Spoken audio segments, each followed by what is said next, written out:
Welcome to the Global Pulse, a short video series where our experts break down a trending topic in international business and why it matters to you. This week in Global Pulse, we're going to discuss something very important. What's contained in this mug? Now, I remember when my daughter Gigi was really little, she looked at me and she said, "Daddy, that's your coffee mug."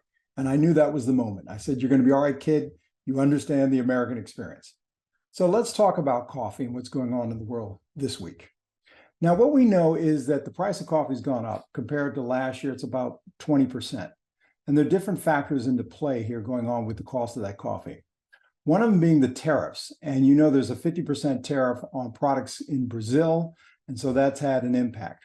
But also there are other factors like drought, and the weather's been pretty hot. So bringing in those green, unrefined, developed coffee beans in the United States has become more costly. And it's part of the process that we are heavy coffee drinkers, but we don't make the product in the United States, relatively speaking. And so what we've discovered now is one of our key brands, Maxwell House, is saying, look, we're going to meet you where you are, consumers. Right now, there's a lot going on in terms of the economy. Things are a little rough, especially when we look at the fact for a lot of young people, they're saying, you know what, it's so tough, I can't get a house. I live in an apartment. So we find that 1/3 of adults live in apartments. And so Maxwell House is saying, let's reach out to these younger folks and say, we get it. And so they're offering to change their name from Maxwell House to Maxwell Apartment. Now, I know you're sitting there going, whoa, that's kind of crazy, right? A 133-year-old company is going to do this marketing ploy or gimmick. It doesn't make sense.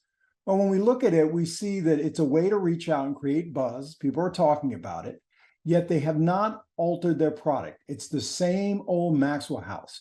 So when you talk about the aroma and the taste and the flavor and all that you seek in their coffee, it's the same. And you can only take advantage of this really cool deal, this 12-month lease that they're talking about, if you go to Amazon. So you got to buy on Amazon in order to take care of this deal.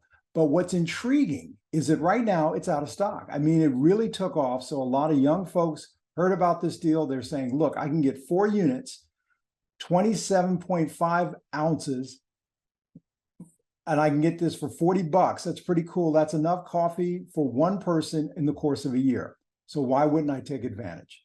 And so it has worked in that regard. Now, for folks who are saying, gosh, I feel left out, are you telling me there's no more Maxwell House? Yes, there is Maxwell House. You can find in other outlets and other stores. Only through Amazon do they have the Maxwell Apartment. But already what we can see is that they are trying to make an outreach, an effort to say, we get it.